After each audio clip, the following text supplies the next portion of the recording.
اس کے بعد اللہ تبارک و تعالی نے مسلمانوں کو اپنے کام میں لگنے کی طرف جو متوجہ فرمایا ہے اس میں ان کو بہت سے احکام دیے ہیں، اور سب سے پہلے اسلام کا جو اصل روح ہے یعنی توحید، کہ اللہ تبارک و تعالی کو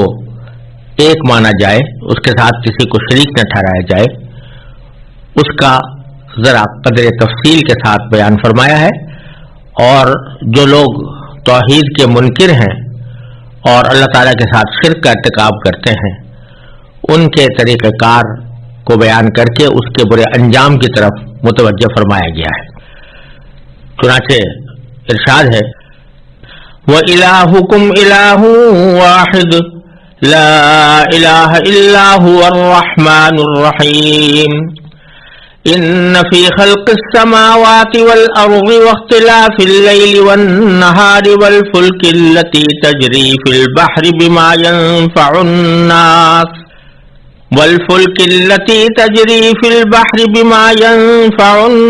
وما أنزل الله من السماء من ماء فأحيا به الأرض بعد موتها وبث فيها من كل دابة وتصريف الرياح والسحاب المسخر بين السماء والأرض لآيات لقوم يعقلون ومن الناس من يتخذ من دون الله أندادا يحبونهم كحب الله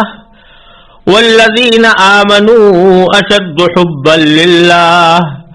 ولو يرى الذين ظلموا إذ يرون العذاب أن القوة لله جميعا وأن الله شديد العذاب إذ تبرأ الذين اتبعوا من الذين اتبعوا ورأوا العذاب وتقطعت بهم الأسباب وقال الذين اتبعوا لو أن لنا كرة فنتبرأ منهم كما تبرؤوا منا كذلك يريهم الله أعمالهم حسرات عليهم وما هم بخارجين من النار۔ فرمایا کہ تمہارا خدا ایک ہی خدا ہے، اس کے سوا کوئی خدا نہیں، جو سب پر مہربان بہت مہربان ہے۔ بے شک آسمانوں اور زمین کی تخلیق میں، رات دن کے لگاتار آنے جانے میں، ان کشتیوں میں جو لوگوں کے فائدے کا سامان لے کر سمندر میں تیرتی ہیں، اس پانی میں جو اللہ نے آسمان سے اتارا اور اس کے ذریعے زمین کو اس کے مردہ ہو جانے کے بعد زندگی بخشی اور اس میں ہر قسم کے جانور پھیلا دیے، اور ہواؤں کی گردش میں اور ان بادلوں میں جو آسمان اور زمین کے درمیان تابع دار بن کر کام میں لگے ہوئے ہیں، ان لوگوں کے لیے نشانیاں ہی نشانیاں ہیں جو اپنی عقل سے کام لیتے ہیں۔ اور اس کے باوجود لوگوں میں کچھ وہ بھی ہیں جو اللہ کے سوا دوسروں کو اس کی خدائی میں اس طرح شریک قرار دیتے ہیں کہ ان سے ایسی محبت رکھتے ہیں جیسے اللہ کی محبت رکھنی چاہیے۔ اور جو لوگ ایمان لا چکے ہیں وہ اللہ ہی سے سب سے زیادہ محبت رکھتے ہیں، اور کاش کہ یہ ظالم جب دنیا میں کوئی تکلیف دیکھتے ہیں اسی وقت یہ سمجھ لیا کریں کہ تمام تر طاقت اللہ ہی کو حاصل ہے، اور یہ کہ اللہ کا عذاب اس وقت بڑا سخت ہوگا جب وہ پیشوا جن کے پیچھے یہ لوگ چلتے رہے ہیں اپنے پیروکاروں سے مکمل بے تعلقی کا اعلان کریں گے، اور یہ سب لوگ عذاب کو اپنی آنکھوں کے سامنے دیکھ لیں گے، اور ان کے تمام باہمی رشتے کٹ کر رہ جائیں گے، اور جنہوں نے ان کی پیروی کی تھی وہ کہیں گے کہ کاش ہمیں ایک مرتبہ پھر دنیا میں لوٹنے کا موقع دے دیا جائے تو ہم بھی ان پیشواؤں سے اسی طرح بے تعلقی کا اعلان کریں جیسے انہوں نے ہم سے بے تعلقی کا اعلان کیا ہے۔ اس طرح اللہ انہیں دکھا دے گا کہ ان کے اعمال ان کے لیے حسرت ہی حسرت بن چکے ہیں، اور اب وہ کسی صورت دوزخ سے نکلنے والے نہیں ہیں۔ ان آیات میں اللہ تبارک و تعالی نے سب سے پہلے وہ حقیقت بیان فرمائی ہے جو سارے ایمان کی روح ہے، اور وہ یہ کہ وَإِلَٰهُكُمْ إِلَٰهٌ وَاحِدٌ، کہ تمہارا خدا، تمہارا معبود ایک ہی معبود ہے، لا الہ الا ہو، اس کے سوا کوئی خدا نہیں، اس کے سوا کوئی معبود نہیں، الرحمن الرحیم، جو سب پر مہربان، بہت مہربان ہے۔ روایات میں آتا ہے کہ جب نبی کریم سرور دو عالم صلی اللہ علیہ وسلم نے لوگوں کے سامنے عقیدہ توحید بیان فرمایا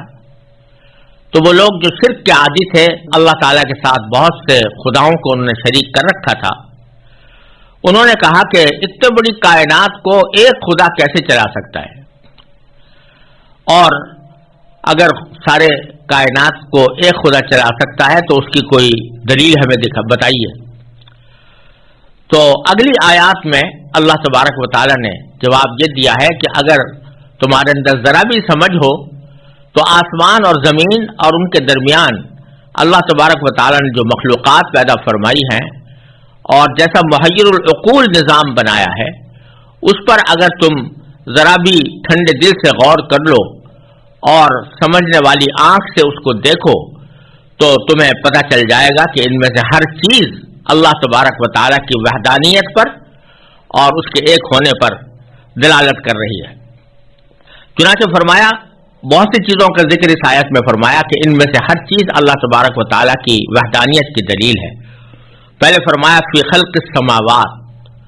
آسمانوں کی تخلیق میں اگر غور کرو،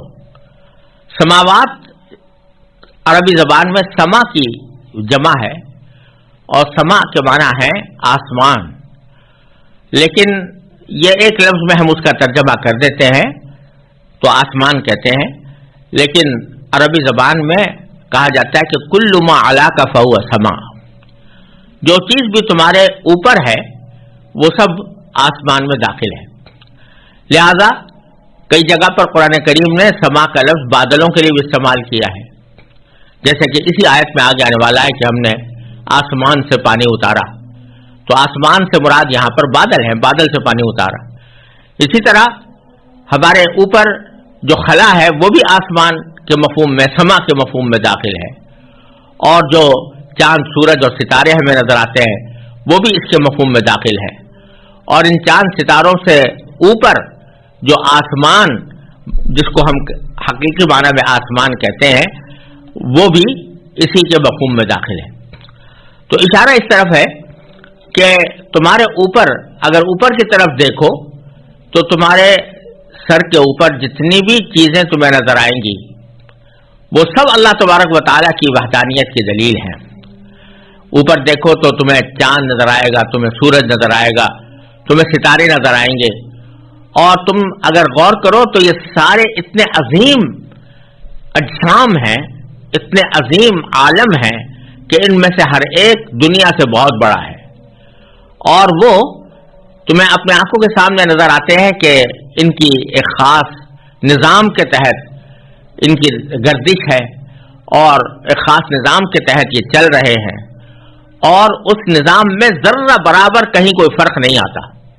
ایسا محیر العقول نظام یہ خود سے تو وجود میں آ نہیں سکتا، یقیناً کسی بنانے والے نے اس کو بنایا ہے، اور پھر یہ نظام اس طرح چل رہا ہے کہ اس میں ایک لمحے کا کہیں تغیر نہیں آتا، کہیں تبدیلی نہیں آتی، اور جو لوگ اس کے حساب سے واقف ہیں تو وہ صدیوں پہلے بتا سکتے ہیں کہ یہ چاند اس وقت کہاں ہوگا، سورج اس وقت کہاں ہوگا۔ تو یہ اتنا زبردست نظام ہے کہ اس میں ذرہ برابر کوئی تبدیلی، کوئی تغیر واقع نہیں ہوتا۔ تو اگر خدا ایک سے زیادہ ہوتے اور کئی خدا اس کائنات کو چلا رہے ہوتے تو یہ ان کے درمیان آپس میں اختلاف بھی ہو جاتا، اور وہ اس میں اتنی یکسانیت اس پورے نظام کے اندر باقی نہ رہتی۔ اسی کو قرآن کریم میں دوسری جگہ فرمایا لو کان فیہما آلہۃ الا اللہ لفسدتا،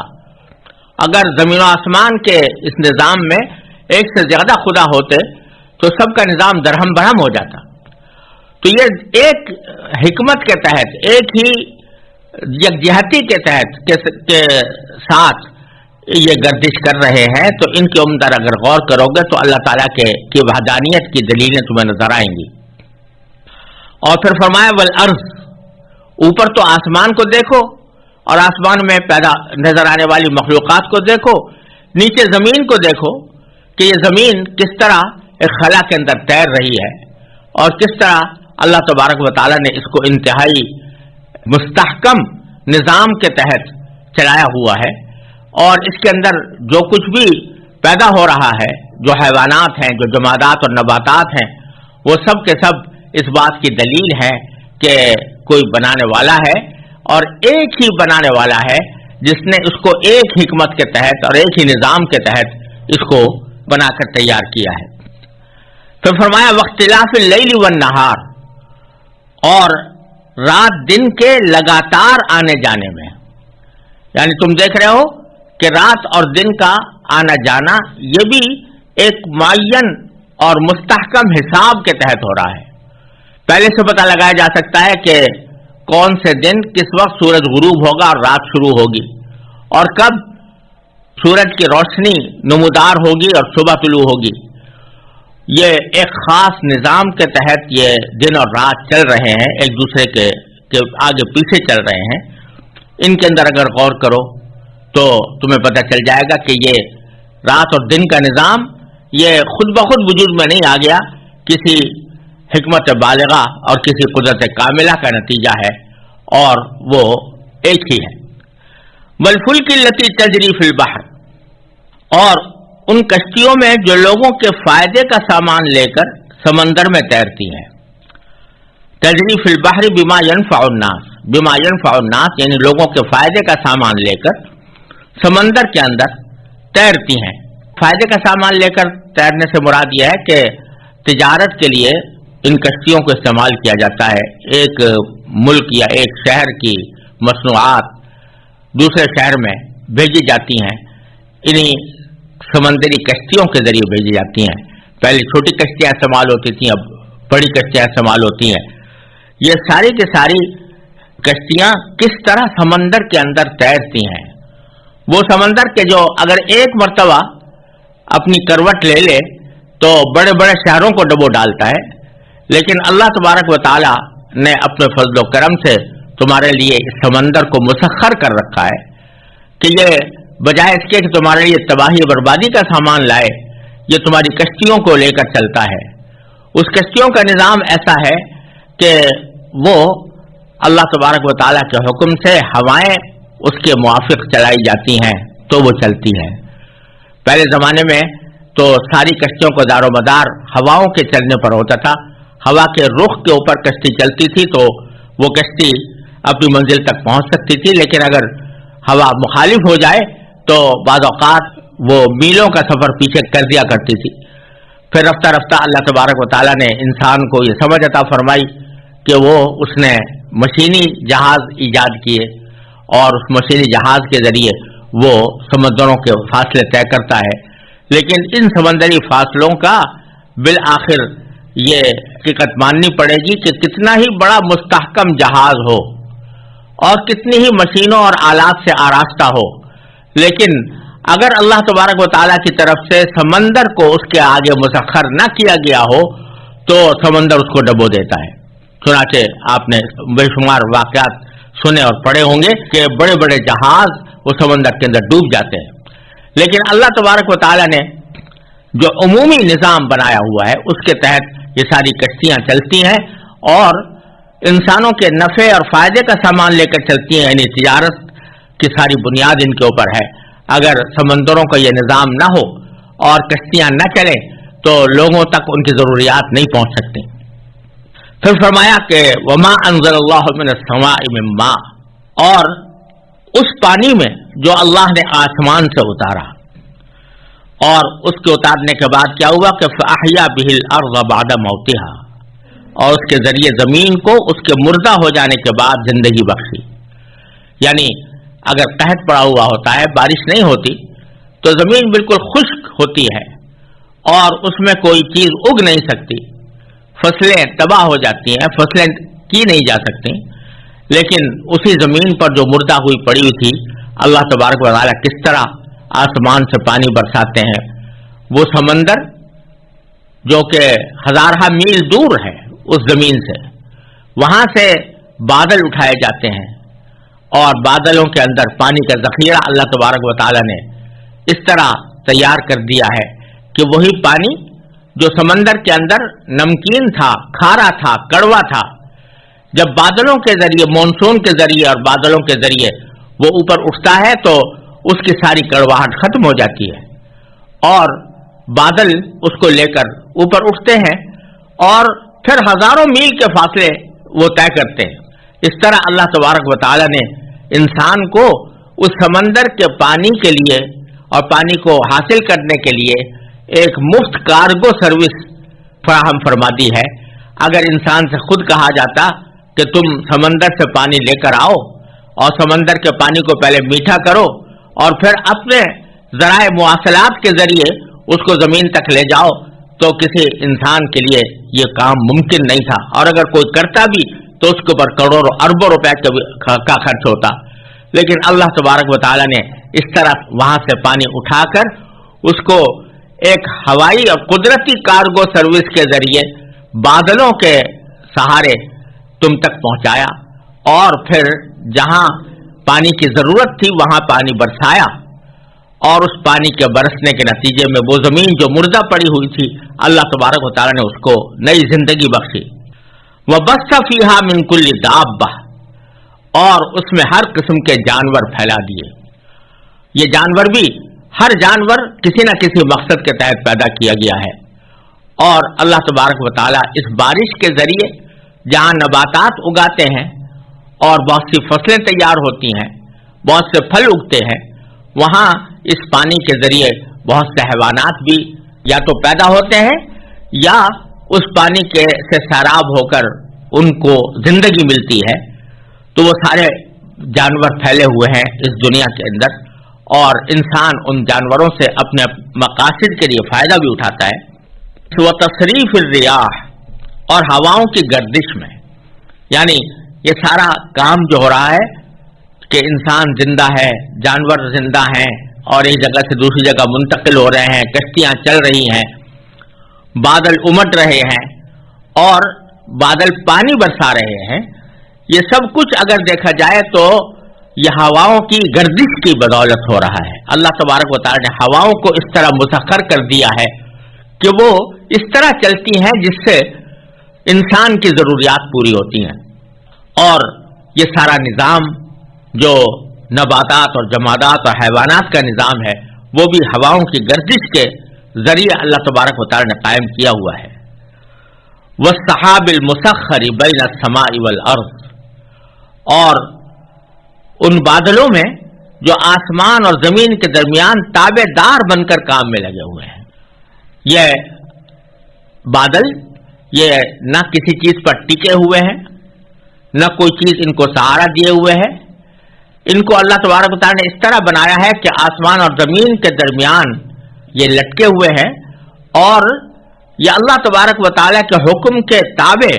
ہو کر کام کرتے ہیں۔ یعنی وہی جو پانی کو ایک جگہ سے دوسری جگہ منتقل کرنے کا کام ہے، یہ بادل اس طرح انجام دیتے ہیں کہ اللہ تبارک و تعالیٰ جہاں فرماتے ہیں وہاں پر وہ جا کر برستے ہیں۔ یہ نہیں ہے کہ اپنی خواہش سے یا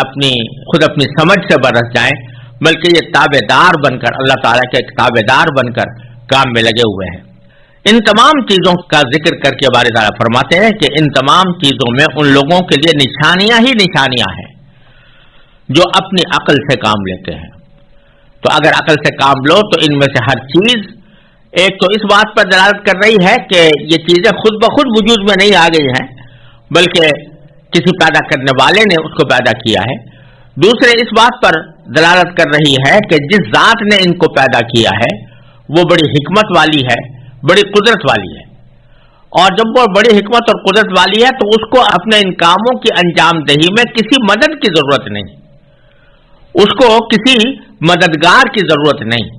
لہذا اس کو کسی شریک کی بھی ضرورت نہیں۔ وہ تنہا ہے اور تنہا ہی وہ سارے یہ کام انجام دیتا ہے۔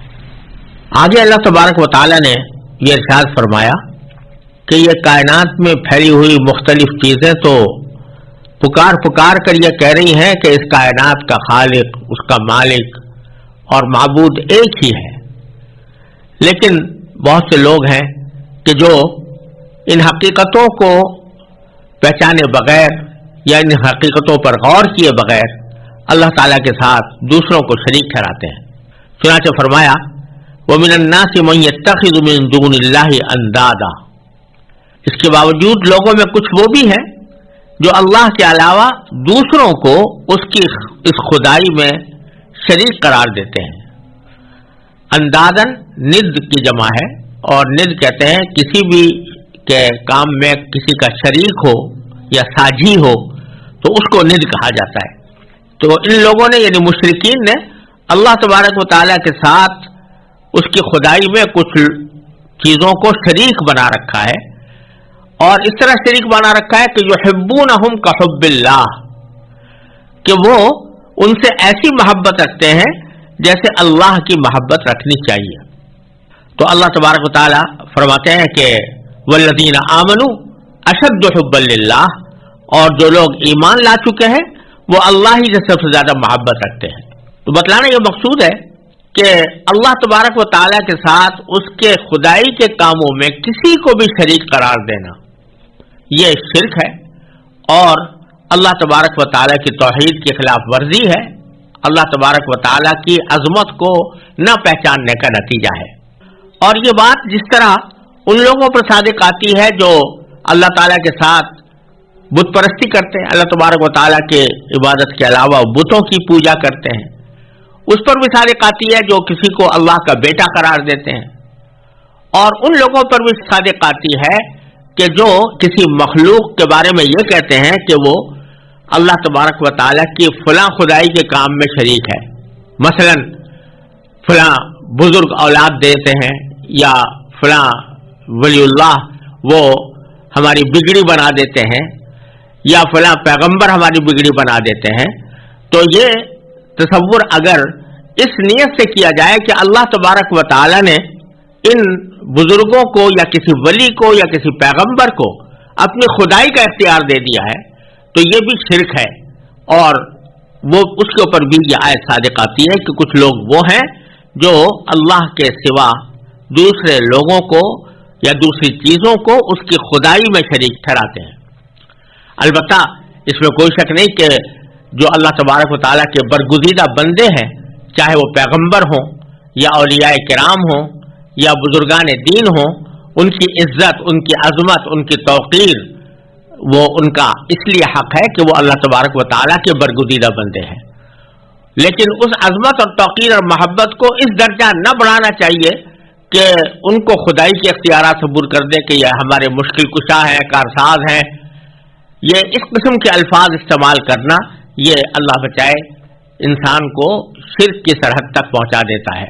اس لیے اس سے پرہیز کرنا ضروری ہے۔ تو آگے باری تعالیٰ فرماتے ہیں کہ یہ لوگ جو اللہ تعالیٰ کے ساتھ دوسروں کو شریک ٹھہرا رہے ہیں،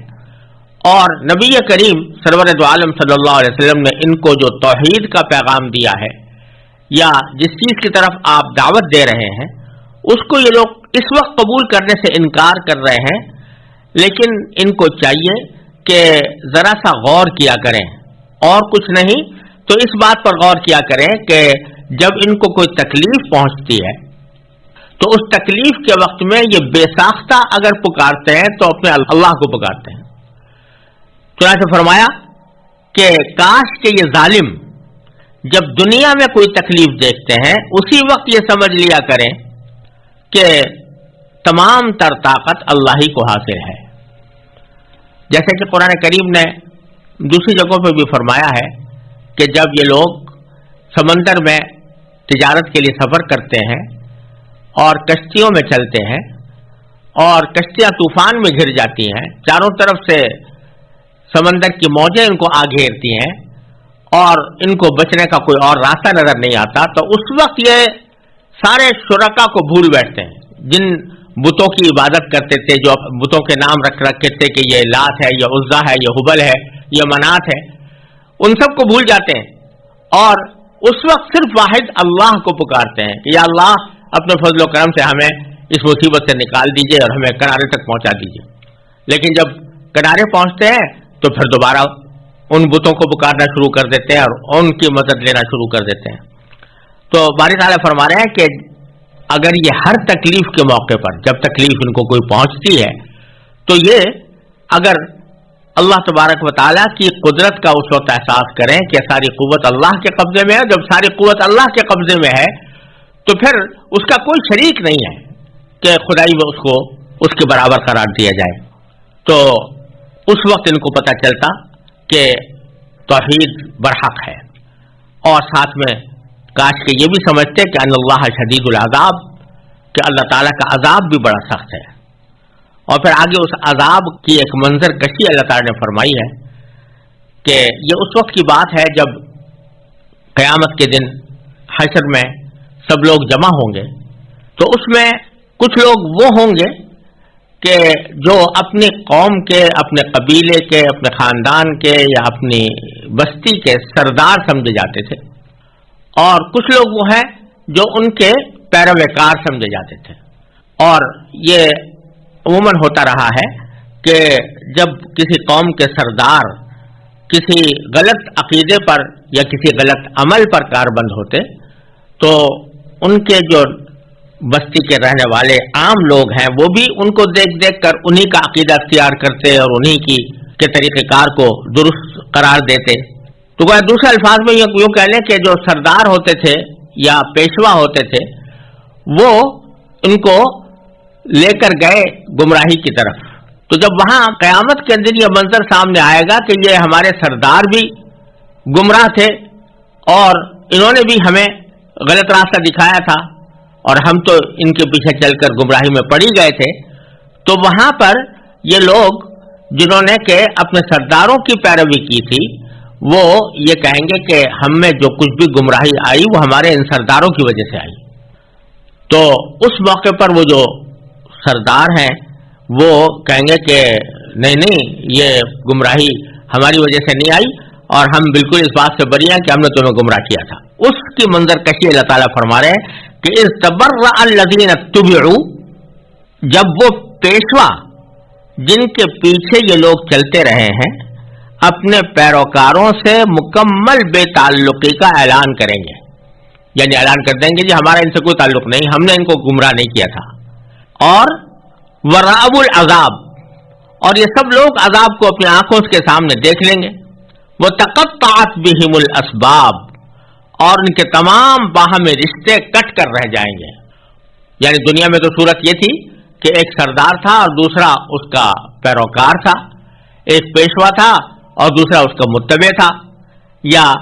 ایک استاد تھا دوسرا اس کا شاگرد تھا۔ وہاں یہ سارے رشتے کٹ کر رہ جائیں گے، یعنی اب استاد اپنے استاد ہونے سے انکار کر دے گا اور یہ ماننے سے کے لیے تیار نہیں ہوگا کہ میں نے اس کو غلط سبق پڑھایا تھا۔ اور آگے فرمایا کہ وقال الذین اتبعوا، وہ لوگ جنہوں نے ان بڑوں کی پیروی کی تھی وہ کہیں گے کہ لو ان لنا کرۃ، کہ کاش ہمیں ایک مرتبہ پھر دنیا میں لوٹنے کا موقع دے دیا جائے، فنتبرأ منہم، تو ہم بھی ان پیشواؤں سے اسی طرح بے تعلقی کا اعلان کریں، کما تبرؤوا منا، جیسے کہ آج انہوں نے ہم سے بے تعلقی کا اعلان کیا ہے۔ یعنی جب وہ دیکھیں گے کہ ہمارا سارا بھروسہ تو ان سرداروں پر تھا اور آخرت میں جا کر ان سارے سرداروں نے ہماری پیشوائی سے دستبرداری اختیار کر لی اور کہہ دیا کہ ہمارا ان سے کوئی تعلق نہیں ہے، تو گویا ایک طرح سے طوطا چشمی سے کام لیا۔ تو ان متبعین میں یا پیروکاروں میں یا چھوٹے لوگوں میں یہ خیال پیدا ہوگا اور یہ ان کے دل میں خواہش ہوگی کہ کاش ایک مرتبہ پھر ہم دنیا میں جائیں اور پھر جب یہ سردار ہمیں اپنی طرف بلائیں تو ہم اس وقت ان سے اپنی بے تعلقی کا اسی طرح اعلان کر دیں جیسے کہ آج انہوں نے ہم سے بے تعلقی کا اعلان کیا ہے۔ باری تعالیٰ فرماتے ہیں کذالک یریہم اللہ اعمالہم حسرات علیہم، اسی طرح اللہ تعالیٰ ان کو دکھا دے گا کہ ان کے اعمال ان کے لیے حسرت ہی حسرت بن چکے ہیں. یعنی اب یہ حسرت تو ہوگی اور یہ تمنا بھی ہوگی کہ کاش ایک مرتبہ دوبارہ پھر دنیا میں ہم چلے جائیں، لیکن یہ ایسی حسرت ہے جس کے پورا ہونے کا کوئی راستہ نہیں. کیوں؟ اس لیے کہ وما ہم بخارجین من النار، وہ کسی صورت دوزخ سے نکلنے والے نہیں ہوں گے. یعنی ان کی یہ خواہش کہ ہم ایک مرتبہ دوبارہ چلے جائیں اور دوبارہ دنیا میں جا کر ہم اپنے حالات درست کر لیں اور ان سرداروں سے مکمل بے تعلقی کا اعلان کر لیں، یہ خواہش پوری ہونے والی اس لیے نہیں کہ یہ جہنم سے نکلنے والے نہیں ہیں، جہنم سے نکلیں گے نہیں. یا ایھا الناس کلوا مما فی الارض حلالا طیبا ولا تتبعوا خطوات الشیطان انه لكم عدو مبين انما يأمركم بالسوء والفحشاء وان تقولوا على الله ما لا تعلمون وإذا قيل لهم اتبعوا ما أنزل الله قالوا بل نتبع ما ألفينا عليه آباءنا أولو كان آباؤهم لا يعقلون شيئا ولا يهتدون ومثل الذين كفروا كمثل الذي ينعق بما لا يسمع إلا دعاء ونداء صم بكم عمي فهم لا يعقلون يا أيها الذين آمنوا كلوا من طيبات ما رزقناكم واشكروا لله إن كنتم إياه تعبدون إنما حرم عليكم الميتة والدم ولحم الخنزير وما أهل به لغير الله فمن اضطر غير باغ ولا عاد فلا إثم عليه إن الله غفور رحيم إن الذين يكتمون ما أنزل الله من الكتاب ويشترون به ثمنا قليلا أولئك ما يأكلون في بطونهم إلا النار ولا يكلمهم الله يوم القيامة ولا يزكيهم ولهم عذاب أليم أولئك الذين اشتروا الضلالة بالهدى والعذاب بالمغفرة فما أصبرهم على النار ذلك بأن الله نزل الكتاب بالحق وإن الذين اختلفوا في الكتاب لفي شقاق بعيد. ان آیات کریمہ کا ترجمہ یہ ہے کہ اے لوگو زمین میں جو حلال پاکیزہ چیزیں ہیں وہ کھاؤ اور شیطان کے نقش قدم پر نہ چلو. یقین جانو کہ وہ تمہارے لیے کھلا دشمن ہے. وہ تو تم کو یہی حکم دے گا کہ تم بدی اور بے حیائی کے کام کرو اور اللہ کے ذمے وہ باتیں لگاؤ جن کا تمہیں علم نہیں ہے. اور جب ان کافروں سے کہا جاتا ہے کہ اس کلام کی پیروی کرو جو اللہ نے اتارا ہے تو وہ کہتے ہیں کہ نہیں، ہم تو ان باتوں کی پیروی کریں گے جن پر ہم نے اپنے باپ دادوں کو پایا ہے. بھلا کیا اس صورت میں بھی جب ان کے باپ دادے ذرا بھی سمجھ نہ رکھتے ہوں اور انہوں نے کوئی آسمانی ہدایت بھی حاصل نہ کی ہو، اور جن لوگوں نے کفر کو اپنا لیا ہے ان کو حق کی دعوت دینے کی مثال کچھ ایسی ہے جیسے کوئی شخص ان جانوروں کو زور زور سے بلائے جو ہانک پکار کے سوا کچھ نہیں سنتے. یہ بہرے، گونگے، اندھے ہیں، لہذا کچھ نہیں سمجھتے. اے ایمان والو، جو پاکیزہ چیزیں ہم نے تمہیں رزق کے طور پر عطا کی ہیں ان میں سے جو چاہو کھاؤ اور اللہ کا شکر ادا کرو اگر واقعی تم صرف اسی کی بندگی کرتے ہو. اس نے تو تمہارے لیے بس مردار جانور، خون اور سور حرام کیا ہے، نیز وہ جانور جس پر اللہ کے سوا کسی اور کا نام پکارا گیا ہو۔ ہاں، اگر کوئی شخص انتہائی مجبوری کی حالت میں ہو، جبکہ اس کا مقصد نہ لذت حاصل کرنا ہو اور نہ وہ حد سے آگے بڑھے، تو اس پر کوئی گناہ نہیں۔ یقیناً اللہ بہت بخشنے والا، بڑا مہربان ہے۔ حقیقت یہ ہے کہ جو لوگ اللہ کی نازل کی ہوئی کتاب کو چھپاتے ہیں اور اس کے بدلے تھوڑی سی قیمت وصول کر لیتے ہیں، وہ اپنے پیٹ میں آگ کے سوا کچھ نہیں بھر رہے۔ قیامت کے دن اللہ ان سے کلام بھی نہیں کرے گا اور نہ ان کو پاک کرے گا، اور ان کے لیے دردناک عذاب ہے۔ یہ وہ لوگ ہیں جنہوں نے ہدایت کے بدلے گمراہی اور مغفرت کے بدلے عذاب کی خریداری کر لی ہے۔ چنانچہ اندازہ کرو کہ یہ دوزخ کی آگ سہنے کے لیے کتنے تیار ہیں۔ یہ سب کچھ اس لیے ہوگا کہ اللہ نے حق پر مشتمل کتاب اتاری ہے، اور جن لوگوں نے ایسی کتاب کے بارے میں مخالفت کا رویہ اختیار کیا ہے، وہ ضدہ ضدی میں بہت دور نکل گئے ہیں۔ ان آیات کا پچھلی آیتوں کے ساتھ یہ تعلق ہے کہ اللہ تبارک و تعالی نے پچھلی آیتوں میں ان مشرکین کا ذکر فرمایا تھا جو اللہ تبارک و تعالی کے ساتھ دوسرے خداؤں کو، جھوٹے خداؤں کو اپنا معبود سمجھتے تھے اور اللہ تعالیٰ کے ساتھ کسی کو شریک ٹھہراتے تھے۔ اسی شریک ٹھہرانے کا ایک شاخسانہ یہ تھا کہ انہوں نے نہ جانے کس بنیاد پر بہت سے جانوروں کو اپنے اوپر حرام کر رکھا تھا۔ مثلا یہ کہ بعض اوقات کسی جانور کو وہ کسی بت کے نام پر آزاد چھوڑ دیتے تھے، جس کو صائبہ کہتے تھے، اور اسی طرح کی بہت سی رسمیں انہوں نے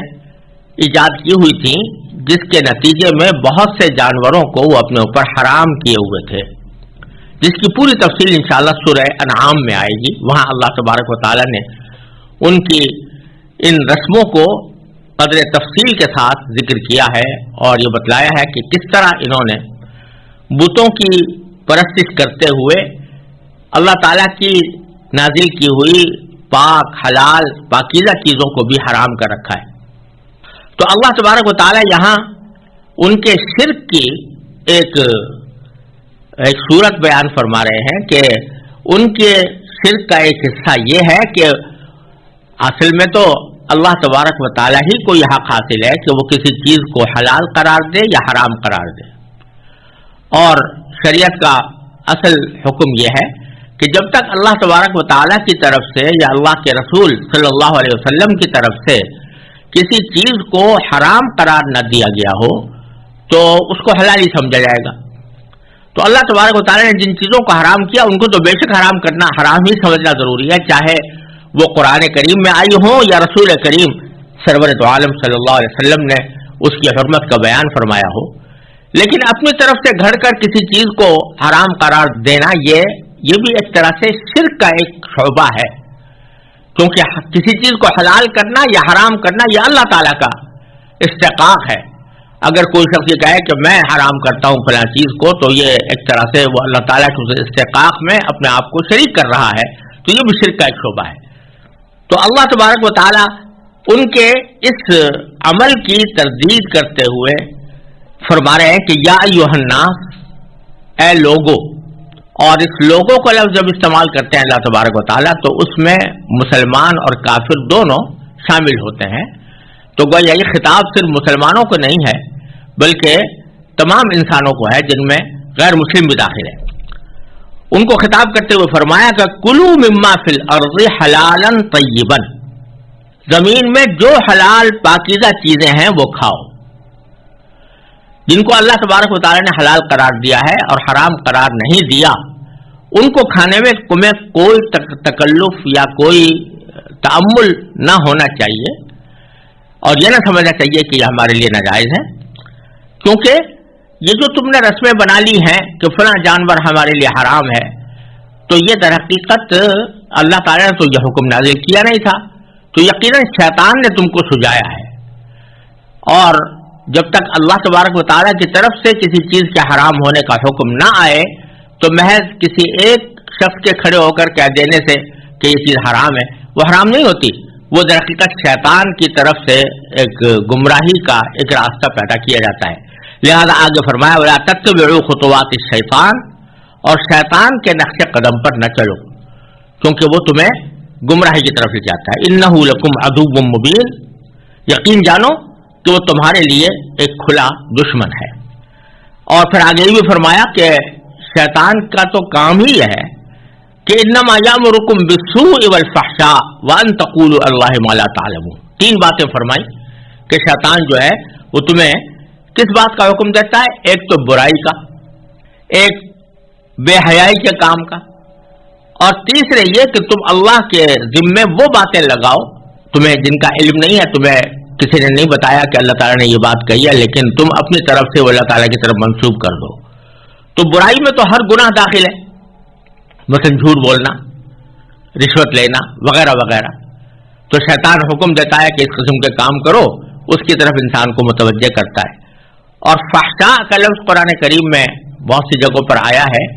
یہ ہر اس عمل کے لیے ہے جو بے حیائی کا ہو، بے شرمی کا کام ہو. تو شیطان جو ہے وہ بے حیائی اور بے شرمی کے کام پر انسانوں کو اکساتا ہے. اور تیسرا یہ کہ اللہ کے ذمے وہ باتیں لگاؤ جن کا تمہیں علم نہیں ہے. علم نہ ہونے کا معنی یہ کہ اللہ تبارک و تعالیٰ کی طرف اگر کوئی بات منسوب کی جائے کہ اللہ تعالیٰ نے یوں فرمایا ہے یا یہ حکم دیا ہے، یہ کسی انسان کے لیے اس وقت تک جائز نہیں ہے جب تک کہ اس کے پاس یقینی طور سے یہ علم نہ آ گیا ہو کہ واقعی اللہ تعالیٰ نے ایسا کہا ہے. مثلا قرآن کریم میں آ گیا ہو، اللہ کے پیغمبر آپ کو آ کر بتائے تو بے شک آپ کو علم ہو گیا کہ اللہ تعالیٰ نے یہ کہا. لیکن اگر نہ قرآن کہہ رہا ہے نہ اللہ کا پیغمبر بتا رہا ہے، اپنی طرف سے تم نے کوئی باتیں گھڑ لی ہے اور اس کو اللہ تعالیٰ کی طرف منسوب کرتے ہو، تو یہ در حقیقت شیطانی عمل ہوتا ہے. شیطان تمہیں اس پر اکساتا ہے کہ اللہ کے ذمے وہ باتیں لگاؤ جن کا تمہیں علم نہیں. اللہ تبارک و تعالیٰ فرماتے ہیں آگے کہ جب ان سے کہا جاتا ہے کہ بھئی تم نے اپنی طرف سے ان چیزوں کو کیسے حرام کر لیا، اللہ تعالیٰ کا تو کوئی حکم ایسا آیا نہیں تھا، اور اس کے بجائے تم اللہ تبارک و تعالیٰ نے جو تم پر حکم نازل کیا ہے یعنی قرآن کی صورت میں اس کی پیروی کرو. تو اس کے جواب میں وہ ہمیشہ ایک ہی بات کہتے ہیں کہ ہم تو اپنے باپ دادوں کو اسی طرح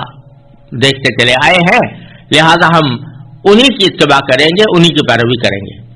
چنانچہ فرمایا کہ وَإِذَا قِيلَ لَهُمْ، جب ان سے کہا جاتا ہے کہ اتبعوا، پیروی کرو،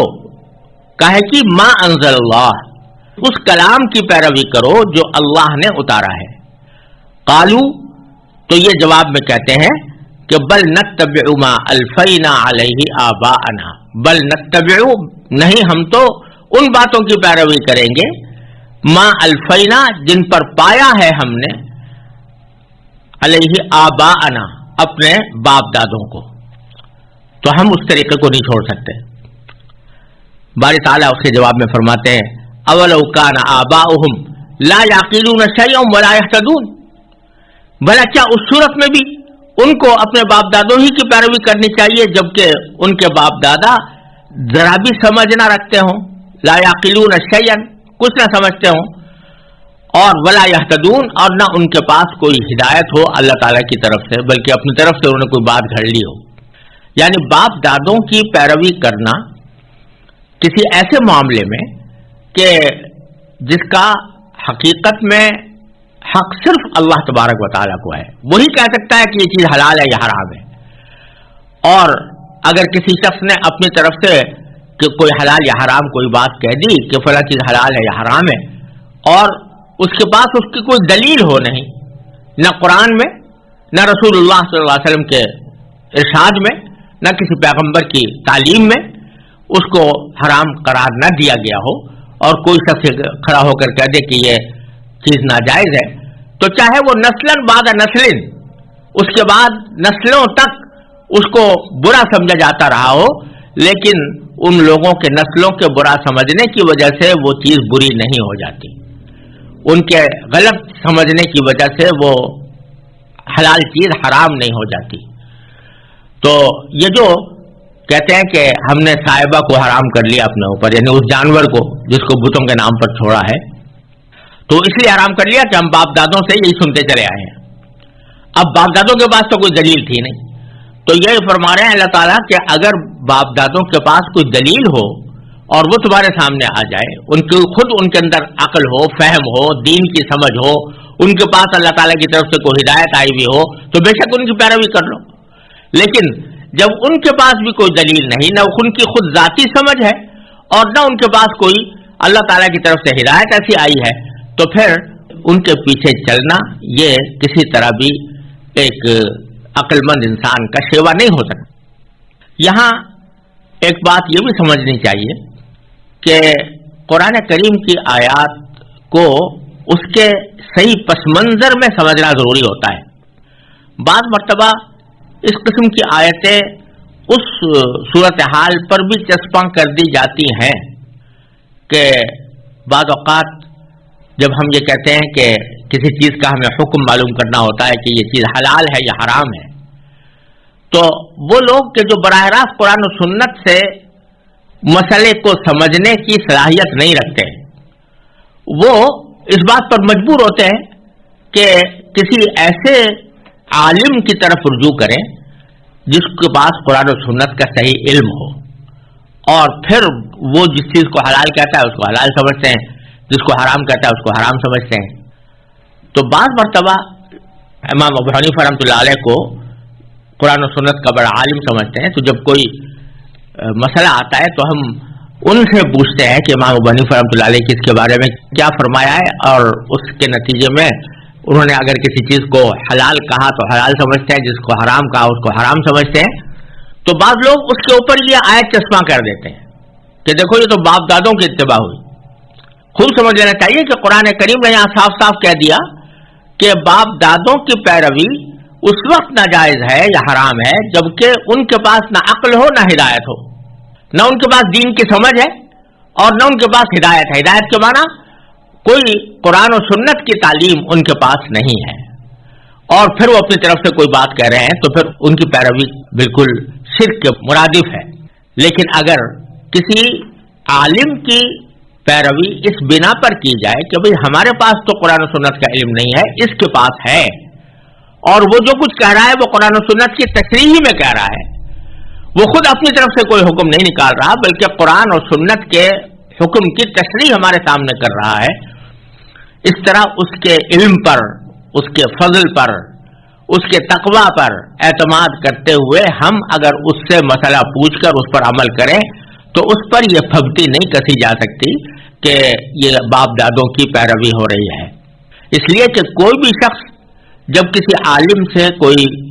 سوال کرتا ہے، یا ہم لوگ مثلا امام ابو حنیفہ رحمۃ اللہ علیہ کی، امام شافعی کی، امام احمد بن حنبل کی، امام مالک رحمۃ اللہ علیہ کی کے بارے میں ان کی طرف رجوع کرتے ہیں، ان کی کتابوں کی طرف جاتے ہیں، تو ہمارے دل میں اعتقاد یہ نہیں ہوتا کہ یہ خود حلال و حرام کرنے والے ہیں، بلکہ اعتقاد یہ ہوتا ہے کہ یہ قرآن اور سنت کا صحیح علم رکھتے ہیں، لہذا انہوں نے قرآن و سنت سے جس چیز کو سمجھا ہوگا تو وہ ہماری سمجھ سے بہتر ہوگا. اس نقطۂ نظر سے جب ہم ان کی تقلید کرتے ہیں یا ان کے حکم کو مانتے ہیں یا ان کے جس بات کو وہ حلال کہتے ہیں اس کو حلال، جس کو حرام کہتے ہیں حرام سمجھتے ہیں، تو یہ آیت اس کے اوپر صادق نہیں آتی. جس کی ایک واضح دلیل یہ ہے کہ اگر بالفرض ایک ہم پر یہ واضح ہو جائے کہ مثلا اس معاملے میں امام ابو حنیفہ رحمۃ اللہ علیہ نے جو بات فرمائی تھی اس کے خلاف نبی کریم سرور عالم صلی اللہ علیہ وسلم کا کوئی صاف صریح حکم موجود ہے، بشرطے کہ ہم اس موضوع کی تمام احادیث کا جائزہ لے چکے ہوں اور ہمارے اندر جائزہ لینے کی صلاحیت بھی ہو، تو اس صورت میں امام ابو حنیفہ کے بجائے اس حدیث پر عمل کریں. دوسرے یہ کہ یہ کسی امام ابو حنیفہ رحمۃ اللہ علیہ کی یا کسی عالم کی تقلید اس وقت کی جاتی ہے جبکہ جزوی مسائل کا معاملہ ہو، لیکن جہاں تک عقائد کا تعلق ہے عقائد میں کسی کی تقلید نہیں ہوتی. اسی طرح یہاں پر عقائد کے معاملے میں کسی کی پیروی نہیں کی جاتی. قرآن و سنت کے جو عقائد ہیں بالکل واضح ہے اور انہی پر عمل کیا جاتا ہے. لیکن ضرورت وہاں پیش آتی ہے جہاں پر ہم براہ راست قرآن و سنت سے مسائل کا خود استنباط نہیں کر سکتے، تو وہاں پر ان کی فہم اور ان کے علم اور فضل پر اعتماد کیا جاتا ہے، لہذا اس کو یہاں پر چسپاں نہیں کیا جا سکتا، کیونکہ قرآن نے صاف صاف کہہ دیا کہ باپ دادوں کی پیروی اس وقت ناجائز ہے جبکہ ان کے اندر نہ عقل ہو نہ ہدایت ہو، لیکن عقل اور ہدایت ہو اور وہ ہدایت کی بنیاد پر کوئی بات کہہ رہے ہوں تو پھر ان کی پیروی کرنے میں کوئی مذائقہ نہیں۔ اس کے بعد اللہ تبارک و تعالی نے ان کافروں کی ایک مثال دی ہے کہ نبی کریم سرور عالم صلی اللہ علیہ وسلم ان کو جو توحید کی دعوت دے رہے ہیں یا شرک سے بچانا چاہتے ہیں، لیکن یہ لوگ آپ کی بات سن نہیں رہے یا سن رہے ہیں تو اس کے اوپر عمل نہیں کر رہے، تو اس کی مثال اللہ تبارک و تعالی نے اگلی آیت میں دی ہے کہ وہ مثل الذین کفروا، جن لوگوں نے کفر کو اپنا لیا ہے، ان کی مثال کچھ ایسی ہے کہ جیسے کوئی شخص ان جانوروں کو زور زور سے بلائے جو ہانک پکار کے سوا کچھ نہیں سنتے، کمثل الذی ینعق، جیسے کہ کوئی شخص پکارے آواز دے، کس کو آواز دے؟ بما لا یسمع، کہ جو سننے کی جن کے صلاحیت نہیں ہے، الا دعاء و نداء، سوائے ایک ہانک پکار کے، یعنی جانوروں کو اگر کوئی پکارے تو وہ ہانک پکار تو بے شک ان کو معلوم ہو جائے گی کہ کوئی ہمیں پکار رہا ہے، لیکن نہ اس کے معنی سمجھیں گے نہ اس کے مطابق وہ عمل کریں گے۔ اسی طریقے سے ان لوگوں کا حال یہ ہے کہ نبی کریم سرور عالم صلی اللہ علیہ وسلم ان کو دعوت تو دے رہے ہیں، لیکن یہ لوگ یا تو سنتے نہیں یا سن کر اسے قبول نہیں کرتے۔ تو آگے اللہ تعالیٰ نے فرمایا کہ یہ کچھ ایسے ہیں کہ صمٌ، یہ بہرے ہیں، بکمٌ، گونگے ہیں، عمي، اندھے ہیں، فہم لا یعقلون، لہذا وہ کچھ نہیں سمجھتے۔ بہرے تو اس لیے ہیں کہ نبی کریم سرور عالم صلی اللہ علیہ وسلم کی بات یا تو سنی نہیں یا کم از کم اس کو سمجھنے کی کوشش نہیں کی۔ گونگے اس لیے ہے کہ جو حق بات ان سے کہنے کی فرمائش کی جا رہی ہے، لا الہ الا اللہ، کہ اللہ تعالیٰ کے سوا کوئی معبود نہیں، وہ یہ بات بولتے نہیں، اور جو حق کی بات ہے ان کی زبان سے نہیں نکلتی، تو گویا گونگے ہیں۔ اور اندھے اس لیے ہیں کہ نبی کریم سرور عالم صلی اللہ علیہ وسلم کی سچائی اور آپ کی نبوت اور رسالت کے شواہد اور قرائن ان کے آنکھوں کے سامنے بے شمار آ چکے ہیں، اس کے باوجود اس کو دیکھ نہیں رہے۔ نتیجہ یہ کہ کچھ نہیں سمجھتے اور نبی کریم سرور عالم صلی اللہ علیہ وسلم کی بات نہیں مانتے۔ آگے پھر اللہ تبارک و تعالی نے یہ فرمایا ہے کہ کسی چیز کو حلال کرنا یا حرام کرنا تو اللہ تبارک و تعالی ہی کا استحقاق ہے،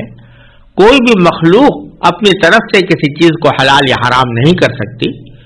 تو جن جانوروں کو تم نے حرام کر رکھا ہے وہ اللہ تعالیٰ کا حکم وہ تو ہے نہیں، البتہ کچھ چیزیں ہیں جن کو اللہ تعالیٰ نے حرام کیا ہے، تو ان میں سے بعض چیزوں کا ذکر فرمایا کہ انما حرم علیکم المیتہ،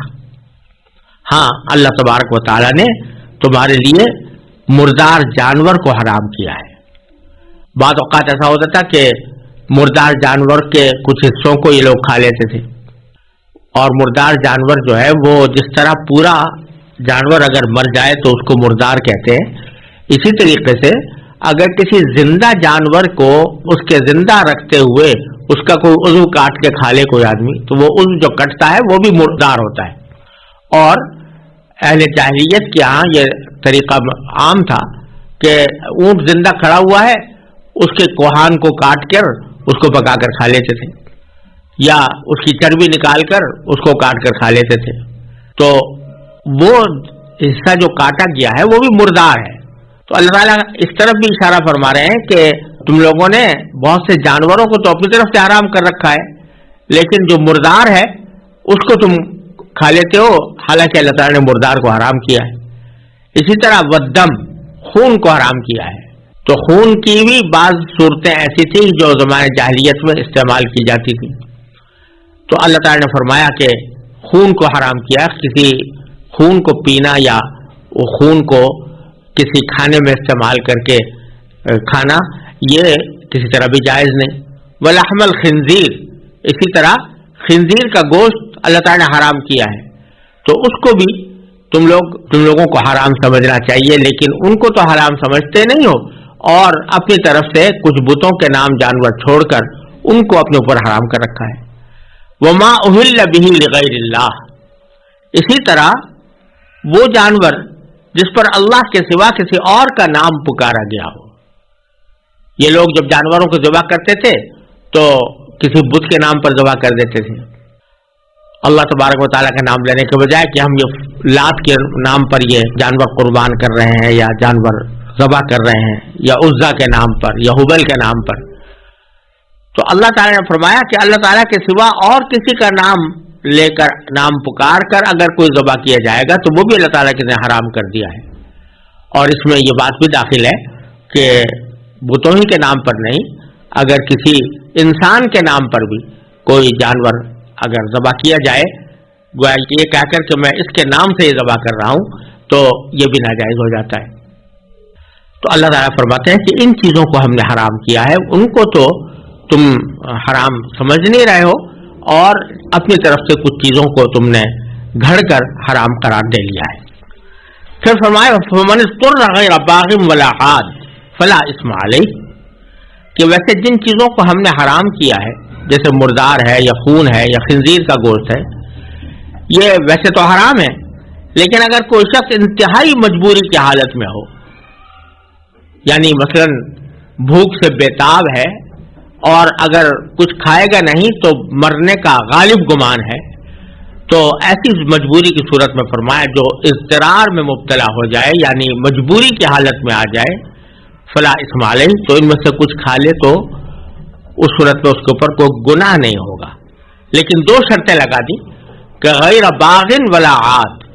کہ نہ تو اس کا مقصد لذت حاصل کرنا ہو اور نہ وہ ضرورت کی حد سے آگے بڑھے. یعنی ایک تو بات یہ کہ یہ صرف اسی صورت میں کھانا جائز ہوگا جبکہ مقصد کوئی لذت حاصل کرنا نہیں ہے بلکہ اپنی موت کا جو اندیشہ ہے اس کو دور کرنا ہے. کہ اگر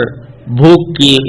حالت ایسی پہنچ گئی ہے کہ اگر نہیں کھائے گا تو مر جانے کا قوی اندیشہ ہے،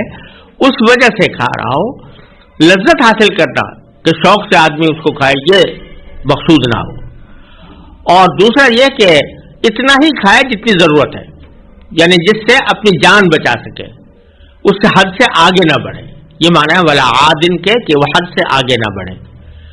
تو اس پر اس کا کوئی گناہ نہیں. اور ایسی صورت میں فرمایا کہ ان اللہ غفور الرحیم، بے شک اللہ تعالیٰ بہت بخشنے والا بڑا مہربان ہے. یہاں یہ بات سمجھنی چاہیے کہ یہ جو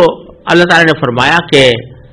بالکل شدید مجبوری کی حالت میں یہ حرام چیزیں بھی کھانے پر کوئی گناہ نہیں رہتا، اس کا مطلب یہ ہے کہ حرام تو اس وقت بھی رہتی ہیں، وہ حلال نہیں ہو جاتی، لیکن اس اپنی ضرورت کو مٹانے کی خاطر وقتی طور پر اس کے استعمال پر اللہ تعالیٰ گناہ کو اٹھا لیتے ہیں.